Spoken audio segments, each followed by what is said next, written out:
आज मैं तुमसे एक सिंपल सा सवाल पूछता हूँ कि क्या तुम्हारे साथ कभी ऐसा हुआ है कि तुम्हें किसी चीज के बारे में कोई डिसीजन लेना है और तुम डिसाइड नहीं कर पा रहे हो।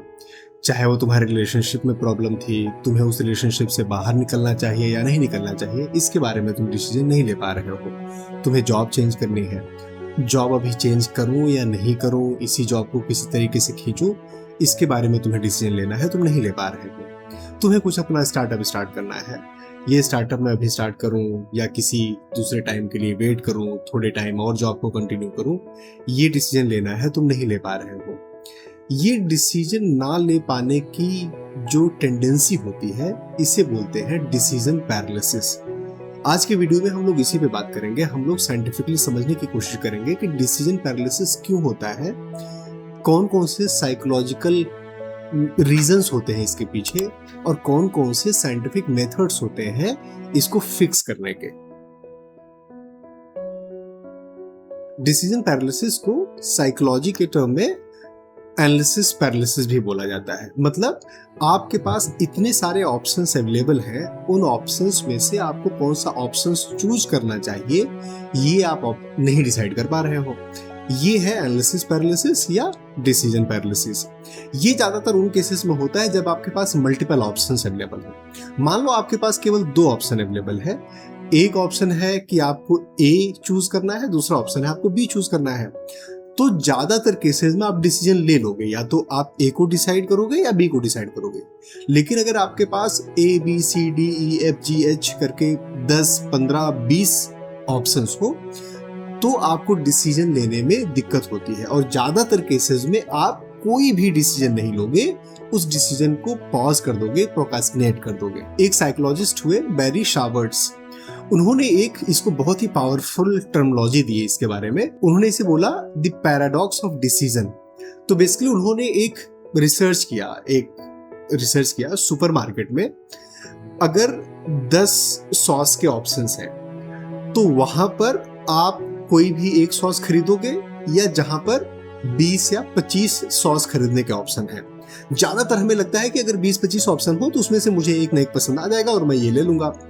लेकिन जब इन्होंने इसको रिसर्च करके देखा तो उन्होंने देखा कि जहां पर 10 सॉस के ऑप्शंस थे वहां पर सेल ज्यादा हुई, और जहां पर 20 या 25 सॉसेस के ऑप्शन थे वहां पर सेल कम हुई। फिर इन्होंने उसको रिवर्स कर दिया कि जहां पर 25 या 30 थे वहां पर उनको शॉर्ट कर दिया, कोई भी रैंडम हटा दिए और केवल 10 रखा, और जहां पर 10 थे वहां पर उन्होंने 20-25 कर दिए। अब देखा कि जहां पर 10 हो गए वहां पर सेल ज्यादा होने लगी, और जहां पर 20 या 25 अब बचे थे ऑप्शंस वहां पर सेल कम होने लगी। इसी को कहते हैं द पैराडॉक्स ऑफ डिसीजन या डिसीजन पैरालिसिस। जब हमारे पास बहुत सारे ऑप्शंस हो जाते हैं, हम उसके प्रॉस कॉन्स बहुत सारी चीजों में चले जाते हैं और हम डिसीजन नहीं ले पाते। हमें लगता है कि ज्यादा ऑप्शंस होंगे तो हम ज्यादा बेहतर डिसीजन लेंगे, बट अल्टीमेटली हम डिसीजन नहीं लेते हैं। अब थोड़ा सा इसके पीछे साइंस समझते हैं कि ऐसा होता क्यों है। क्यों ऐसा था कि जहां पर 10 ऑप्शंस थे, 6 ऑप्शन थे सॉसेस के, वहां पर सेल ज्यादा हुई, और जब भी उस ऑप्शंस को इंक्रीज कर दिया गया, बढ़ा दिया गया, तो वहां पर सेल कम हो रही है। यही चीज हमारे जिंदगी में भी काम करती है। जब हमें रिलेशनशिप में मल्टीपल ऑप्शंस होते हैं तो हम डिसीजन नहीं ले पाते, चूज नहीं कर पाते। जॉब के बारे में हो, कोई भी हमारे लाइफ में जितने भी सिचुएशंस आते हैं, हम जब डिसीजन नहीं ले पाते तो यही फैक्टर्स काम करते हैं। हमारे दिमाग का एक पार्ट होता है प्रीफ्रंटल कॉर्टेक्स। ये बेसिकली हमारे दिमाग का सबसे न्यूली डेवलप्ड हिस्सा है। मतलब जो इवोल्यूशन हुआ है इंसानों का, उसमें सबसे न्यूली डेवलप पार्ट है। ये आपके rational thinking, logical thinking, planning, execution, इन सारी चीजों को हैंडल करता है। और एक हमारे दिमाग में दूसरा हिस्सा होता है, उसे हम लोग बोलते हैं एमिगडाला। एमिगडाला बेसिकली हमारा सबसे पुराना, एक one of the oldest developed part है हमारे ब्रेन का, हमारे दिमाग का, मस्तिष्क का। ये फियर की तरीके से, फियर को रिकॉग्नाइज करना, उस पर तुरंत इंस्टेंट रिएक्ट करना, क्योंकि हम लाखों करोड़ों साल में धीरे धीरे इवॉल्व हुए हैं, हम सबको ये पता है। अब वो लाखों करोड़ों सालों का जो इवोल्यूशन हुआ है वो धीरे धीरे करते करते, उस समय क्या था कि लोग जंगलों में रहते थे, गुफाओं में रहते थे। उस समय 2 ही चीज होती थी, खतरा दिखा, खतरे को मारा, शिकार दिखा, उसको मारा, कोई चीज दिखी, उससे तुरंत लड़ने के लिए तैयार हो गए। रेशनल डिसीजन, प्लानिंग, एग्जीक्यूशन, इन चीजों के बारे में बहुत ज्यादा हमारा थॉट प्रोसेस नहीं था। तो ये हमारा सबसे पुराना पार्ट है जो हमारे दिमाग में डेवलप हुआ है। अब होता क्या है कि जब भी हम कोई भी डिसीजन लेना चाहते हैं, जैसे करियर के बारे में, रिलेशनशिप के बारे में, कोई भी नई चीज, कोई भी नया थॉट, हमारा ये एमिगडाला वाला पार्ट जो है वो एक्टिवेट हो जाता है। और जैसे ही वो एक्टिवेट होता है, हमारे प्रीफ्रंटल कॉर्टेक्स के इमोशंस को, उसके डिसीजन को, उसके लॉजिकल थिंकिंग को ओवरराइड करने लगता है। और फिर हमें फियर का एक सेंस आने लगता है और हम डिसीजन नहीं लेते वहां पर, क्योंकि हमें लॉजिकल थिंकिंग और हमारा ये जो फियर वाला पार्ट है, इन दोनों में एक तरीके की लड़ाई हो रही है, आपके दिमाग में ही लड़ाई चल रही है। और हमारे लिए सबसे सेफेस्ट ऑप्शन क्या हो जाता है? डिसीजन ना लेना। एक नोबेल प्राइज विनर हुए डैनियल कहनमैन, उन्होंने एक सिद्धांत दिया, एक थ्योरी दी, लॉस एवर्सन का। ये बेसिकली सिद्धांत ये कहता है कि हमें अगर 100 रुपए का लॉस हो रहा है कहीं पर और 100 रुपए का कहीं पर प्रॉफिट हो रहा है, तो हमारा दिमाग 100 रुपए की लॉस में ज्यादा पेन फील करता है। 100 रुपए अगर हमें गेन हो रहा है, उसमें कम खुशी फील होता है कंपेयर टू 100 रुपए के लॉस के। अब इसमें हुआ क्या, जब भी हम कोई डिसीजन लेना चाहते हैं, हम कोई डिसीजन बनाना चाहते हैं किसी के बारे में, तो हमारा दिमाग तुरंत इसके वर्स सिनेरियो में जाता है कि जैसे अगर मैंने ऑप्शन ए चूज किया, ऑप्शन बी नहीं चूज किया, तो ऑप्शन बी नहीं चूज करने से मुझे लॉस तो नहीं होगा, ऑप्शन सी नहीं चूज करने से मुझे लॉस तो नहीं होगा। ये जो लॉस का पेन है वो अभी हम फील करना शुरू कर देते हैं। ऑप्शन ए चूज करने का जो हमें खुशी मिलने वाली है, बेनिफिट मिलने वाला है, वो हमारा दिमाग इग्नोर कर देता है और फिर हम इस डर से इनमें से कोई भी डिसीजन नहीं लेते हैं। और एक चौथी चीज होती है फोमो। आप समझे, ये टर्मिनोलॉजी तो जरूर सुनी होगी फोमो की। फोमो बेसिकली क्या है? Fear of missing out. तो जब हमारे पास मान लो 2 ऑप्शन है, 3 ऑप्शन है, तो हमारे पास एक हम चूज कर रहे हैं, तो जाहिर सी बात है ऑटोमेटिकली हम सेकंड और थर्ड ऑप्शन नहीं चूज कर रहे हैं। तो हमारे पास फियर ऑफ मिसिंग आउट के लिए 2 चीजें बची हुई हैं। लेकिन अगर हमारे पास 10 ऑप्शन है, उसमें से हम एक चूज कर रहे हैं, तो 9 को हम लोग डिसमिस कर रहे हैं, इग्नोर कर रहे हैं, वो डिसीजन नहीं ले रहे हैं। अब हमारा दिमाग उस 9 के लिए फोमो फील करता है, इसलिए भी हम डिसीजन नहीं ले पाते। अब होता क्या है, ये चारों चीजें मतलब 3 थ्योरीज है, इसमें 4 अलग अलग चीजें आ रही है। Prefrontal cortex, amygdala, loss aversion और फोमो, ये चारों चीजें मिक्स हो जाती हैं और एक हमारे दिमाग में स्टॉर्म लेकर आती है। हम ओवर थिंकिंग, ओवर एनालिसिस इसमें चले जाते हैं और डिसीजन नहीं ले पाते हैं। ये अभी तक तो थ्योरी में आपको लग रहा है, मैं आपको कुछ एग्जांपल्स बताता हूं ये काम कैसे करता है। जैसे पहला एग्जांपल लेते हैं करियर का। मान लो आप जॉब कर रहे हो, जॉब आपको चेंज करना है। अब मैं चेंज करूं या ना करूं, इसमें डिसीजन बहुत छोटा सा डिसीजन है, लेकिन हम नहीं ले पाते। मुझे एमबीए करना चाहिए नहीं करना चाहिए, छोटा सा डिसीजन है, नहीं ले पा रहे हैं। मान लो एक और एग्जांपल लेते हैं कि हमें फ्रीलांसिंग करनी है। फ्रीलांसिंग करनी है नहीं करनी है, इसमें हम डिसीजन नहीं ले पा रहे हैं। हमें इस रिलेशनशिप से निकलना है या नहीं निकलना है, इसमें हम डिसीजन नहीं ले पा रहे हैं। अगर इस रिलेशनशिप से मैं निकल गया और वो बंदा अच्छा निकला तो क्या होगा, हो सकता है कल को सुधर जाए, इसमें क्या होगा, हम ये डिसीजन भी नहीं ले पा रहे हैं। एंटरप्रेन्योरशिप का आप एग्जांपल ले लो। हमें अपना कोई काम स्टार्ट करना चाहिए, कोई उद्यम अपना स्टार्ट करना चाहिए, ये डिसीजन नहीं ले पा रहे हैं। हमें लग रहा है कि नहीं अभी रिसोर्सेज नहीं है, अभी ये प्रॉब्लम्स है, वो प्रॉब्लम्स है, हम एक्सक्यूजेस बनाते चल रहे हैं, उसमें भी डिसीजन नहीं ले पा रहे हैं। और फिर जब ये छोटी छोटी चीजों में आ जाए कि मुझे नेटफ्लिक्स पे क्या देखना है, मुझे क्या चीज खानी है, मुझे कौन सी चीज ऑर्डर करनी है, कौन से कपड़े पहनने हैं, फिर धीरे धीरे आपका ये डिसीजन पैरालिसिस यहां तक आ जाता है कि आप इसमें भी डिसीजन लेने से डरने लगते हैं। अब मैं आपको 4-5 ऐसी चीजें बता रहा हूं जो ये साइन देती है, ये जो बताती है कि हम डिसीजन पैरालिसिस की प्रॉब्लम में फंसे हुए हैं। अगर इनमें से कोई भी 3 प्रॉब्लम आपको लग रहा है कि हाँ मेरे साथ है, तो आप डिसीजन पैरालिसिस की प्रॉब्लम में हैं। पहली चीज, ओवर रिसर्च।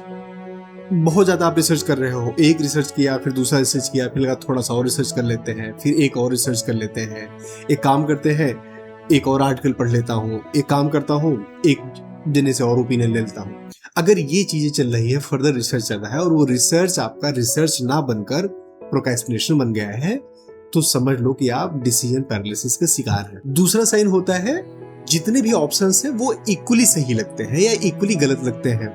जैसे हम या तो बोलते हैं कि यार ये भी कर सकते हैं, ये भी कर सकते हैं, इसके भी प्रोज कॉन्स हैं, इसके भी प्रोज कॉन्स हैं, मैं इसको भी कर लो या इसको भी करो, या यार कोई भी कर लो, क्या फर्क पड़ता है। जब इस तरीके का थॉट प्रोसेस आने लगे तो समझ लो कि आप डिसीजन पैरालिसिस के शिकार हैं। तीसरा साइन आता है दूसरों से बार बार ओपिनियन लेना। एक पहला आपने ओपिनियन लिया, दूसरा ओपिनियन लिया, तीसरा ओपिनियन ले लिया, फिर आप चौथा ओपिनियन भी लेने जा रहे हो। आप ओपिनियन लेने नहीं जा रहे हो, आप वैलिडेशन लेने जा रहे हो। आप वैलिडेट करना चाहते हो कि जो मैं सोच रहा हूँ, जिस तरीके से मैं समझ रहा हूँ वही सही है। कोई मुझे बोल दे कि यार इसमें से कोई भी ऑप्शन, ये ऑप्शन सही है या कोई भी ऑप्शन सही नहीं है, तो आप जितने भी ओपिनियन लिए थे उसमें से ना लेकर एक किसी का फाइनल डिसीजन आ जाए, एक किसी का फाइनल नो आ जाए और आप कोई डिसीजन लेने से बच जाओ। चौथा साइन होता है अभी सही समय नहीं है वाला एक्सक्यूज। अभी रिसोर्सेज नहीं है, अभी सही समय नहीं है, अभी ये प्रॉब्लम है, अभी मार्केट थोड़ा सही हो जाए। इस तरीके के एक्सक्यूजेस आपके पास चलते रहते हैं और आप डिसीजन नहीं ले पाते। अगला साइन है रिग्रेट के बारे में ज्यादा। ये जो लॉस एवर्सन वाला लॉ था ना, उसका बिल्कुल डायरेक्ट इम्पैक्ट है, डायरेक्ट इफेक्ट है उसका, कि आप किसी चीज को, जैसे मान लो मुझे कोई स्टार्टअप करना है, अब स्टार्टअप नहीं चला तो आप इसके बारे में ज्यादा सोचते हैं, स्टार्टअप चल गया तो इसके बारे में नहीं सोचते। ये डिसीजन पैरालिसिस का एक बहुत ही स्ट्रॉन्ग साइन होता है। तो अब सबसे इंपॉर्टेंट पॉइंट के बारे में बात करते हैं कि सॉल्यूशन क्या है। तो मैं आपको 5-6 टूल बता रहा हूं, इसमें से कोई भी टूल हम यूज कर सकते हैं या मल्टीपल टूल भी यूज कर सकते हैं डिसीजन पैरालिसिस को सही करने के लिए। पहला टूल है 10-10-10 का रूल। 10-10-10 का रूल वॉरेन बफेट के साथ काम करते थे सूजी वेल्च, उन्होंने इसको बहुत ज्यादा पॉपुलराइज किया था। तो उन्होंने बोला कि जब आप कोई डिसीजन लेने जा रहे हो, कोई आप स्टॉक में ट्रेड लेने जा रहे हो, जॉब चेंज करने के बारे में सोचने जा रहे हो, अपना स्टार्टअप करने के बारे में सोच रहे हो, रिलेशनशिप से निकलने या ना निकलने के बारे में डिसीजन लेने जा रहे हो, 10-10-10 का रूल अप्लाई करो। पहला सोचो कि ये जो मैं डिसीजन ले रहा हूं, इस डिसीजन का अगले 10 मिनट में क्या इफेक्ट पड़ेगा, अगले 10 महीने में क्या इफेक्ट पड़ेगा और अगले 10 साल में क्या इफेक्ट पड़ेगा। ज्यादातर केसेस में 10 मिनट में आपको वो वर्स लगेगा या बेकार डिसीजन है, लेकिन अगर आपको लग रहा है कि हाँ 10 महीने बाद ये डिसीजन अच्छा लगेगा, 10 साल बाद प्रॉब्ली ये डिसीजन मायने ही नहीं रखेगा, अच्छा लगेगा, तो आप सही डिसीजन लेने जा रहे हो। अगर आपको लगे नहीं ये 10 महीने बाद भी ये डिसीजन खराब होगा, 10 साल बाद भी डिसीजन खराब होगा, तो आपको डिसीजन नहीं लेना चाहिए। हर्बर्ट साइमन ने सेटिस्फाइंग वर्सेस मैक्सिमाइजिंग का एक रूल दिया। सो बेसिकली 2 तरीके के लोग होते हैं। एक बंदा होता है जो डिसीजन लेते हुए मैक्सिमाइजिंग के बारे में सोचता है कि सबसे बेस्ट ऑप्शन क्या है। दूसरा बंदा होता है वो सोचता है कि सेटिस्फाइंग ऑप्शन क्या होगा, मतलब गुड इनफ ऑप्शन क्या है। उस स्टडीज ये बताती है कि जो लोग सबसे बेस्ट ऑप्शन के पीछे हमेशा पड़े रहते हैं, क्योंकि आपको फ्यूचर में नहीं पता कि कौन सा डिसीजन, कौन सा आपका निर्णय सबसे बेस्ट होगा, उस समय के अवेलेबल पॉइंटर्स के हिसाब से, उस समय के अवेलेबल चीजों के हिसाब से आप डिसीजन लेते हो। अगर आप हमेशा बेस्ट डिसीजन के पीछे पड़े हुए हो तो आप जिंदगी में कभी खुश नहीं रहोगे। लेकिन जो लोग सेटिस्फाइंग होते हैं, जो लोग गुड इनफ डिसीजन, मतलब बहुत बेकार डिसीजन नहीं है, सही डिसीजन है, ओके डिसीजन है, वो डिसीजन ले लेते हैं, वो लोग जिंदगी में ज्यादा खुश रहते हैं। और ज्यादातर केसेस में स्टडीज बताती हैं जो गुड इनफ डिसीजन होता है वही बेस्ट डिसीजन होता है। तीसरा टूल है पार्किंसन लॉ। पार्किंसन लॉ कहता है कि कोई भी काम उतने समय में होता है जितना उस काम को करने के लिए समय अवेलेबल हो, टाइम अवेलेबल हो। कैसे समझते हैं? ये कहते हैं कि अगर कोई आप डिसीजन लेना चाहते हो और अगर आप ये सोचते हो कि ये डिसीजन मैं 1 महीने में लूंगा, तो आप वो डिसीजन 1 महीने में ही लेंगे। अगर आप ये डिसाइड कर लेते हो कि ये डिसीजन मैं 3 दिन में लूंगा, तो वो 3 दिन में डिसीजन कंक्लूजन आ जाता है। इसी तरीके से अगर आप सोचते हो कि मुझे कोई काम खत्म करना है, ये काम मान लो 1 महीने में मैं खत्म कर सकता हूँ, आप एनालाइज करते हो 1 महीने में, तो वो 1 महीने से पहले कभी नहीं खत्म होगा। और अगर आप सोचते हो कि नहीं यार एफर्ट मारूंगा मैं 20 दिन में खत्म कर लूंगा, और आप ठान लेते हो, तो वो 20 दिन में खत्म हो जाता है। पार्किंसन लॉ यही कहता है कि जब भी आपको कोई डिसीजन लेना हो, किसी चीज के बारे में कंक्लूड करना हो, तो एक टाइट सेट टाइमलाइन डिसाइड करो। इतने समय में मुझे ये डिसीजन लेना ही है, उतने समय में जो डिसीजन आपका बने उसी डिसीजन के साथ आपको जाना चाहिए। टूल नंबर 4 है रिवर्सेबल वर्सेस अनरिवर्सेबल डिसीजंस। तो जेफ बेजोस जो अमेज़न के फाउंडर है, को फाउंडर है, उन्होंने ये लॉ दिया है। उन्होंने बोला कि 2 तरीके के डिसीजंस होते हैं, type 1 decision, type 2 decision. Type 1 decision वो होते हैं जो इरिवर्सेबल है, मतलब एक बार आपने डिसीजन ले लिया, वो फिर बदले नहीं जा सकते। अगर ऐसा कोई डिसीजन है तो उसको बहुत सोच समझ कर एनालाइज करके थोड़ा सा समय लेकर करना चाहिए। और दूसरे होते हैं टाइप 2 डिसीजन जो रिवर्सेबल है, मतलब आपने डिसीजन लिया, अगर चला तो ठीक, नहीं चला तो दूसरा, मतलब डिसीजन को आप रिवर्स कर सकते हो। जेफ कहते हैं कि हमारी जिंदगी में, हमारे ऑर्गेनाइजेशन में, हमारी लाइफ में, हमारे रिलेशनशिप में, हमारे करियर में, हमारे बिजनेस में 90% डिसीजन टाइप 2 डिसीजन होते हैं। आपको जो भी उस समय बेहतर डिसीजन लग रहा है, उस डिसीजन को लेकर स्टार्ट कर देना चाहिए, एक्ट कर देना चाहिए। केवल 10% ही ऐसे डिसीजन होते हैं जो टाइप 1 डिसीजन होते हैं, उसके बारे में ही समय लगाना चाहिए। समस्या ये होती है, प्रॉब्लम ये होती है, ज्यादातर लोग हर डिसीजन को टाइप 1 डिसीजन की तरीके से ट्रीट करते हैं। 5वां टूल है प्री मॉर्टम टेक्निक। तो गैरी क्लिन करके एक साइकोलॉजिस्ट हुए, if I remember his name correctly, उन्होंने ये एनालिसिस दिया था। एक होता है पोस्टमार्टम, आप हम जानते हैं, एक होता है प्रीमार्टम। पोस्टमार्टम क्या होता है कि जब कोई चीज हो गई, उसके बाद उसकी चीड़ फाड़ करना, उसमें एनालाइज करना, देखना कि क्या मतलब इसका सही है, गलत है, क्या हुआ, कब कैसे गलत हुआ। एक होता है प्रीमार्टम। आपने कोई डिसीजन आप लेने जा रहे हो, आप डिसीजन लेने जा रहे हो, आप ये सोचो कि ये डिसीजन गलत हो गया, आप ये मान लो डिसीजन फेल हो गया। अब एनालाइज करो कि क्या क्या रीजंस हो सकते हैं इसके फेल होने के, उस पे काम करो।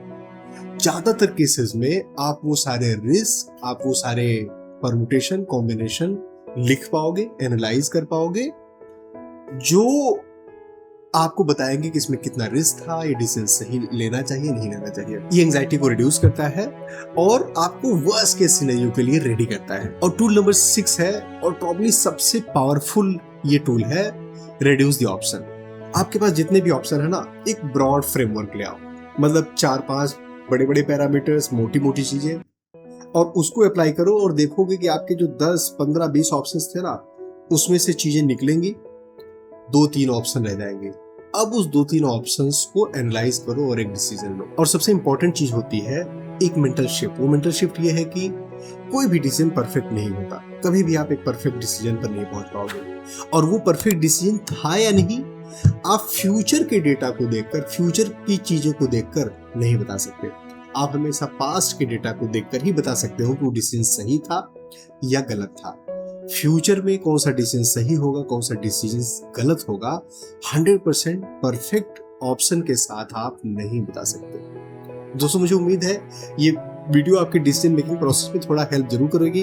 अगर आपको वीडियो पसंद आ रही है तो प्लीज वीडियो को लाइक करिए, दोस्तों के साथ शेयर करिए, चैनल को सब्सक्राइब नहीं किया तो प्लीज सब्सक्राइब करिए। और हाँ, अपनी हेल्थ का, अपनी मेंटल हेल्थ का बहुत बहुत ध्यान दीजिए। हमारे वीडियोस को देखते रहिए, अपना और अपनों का ख्याल रखिए। Thank you. जय हिंद।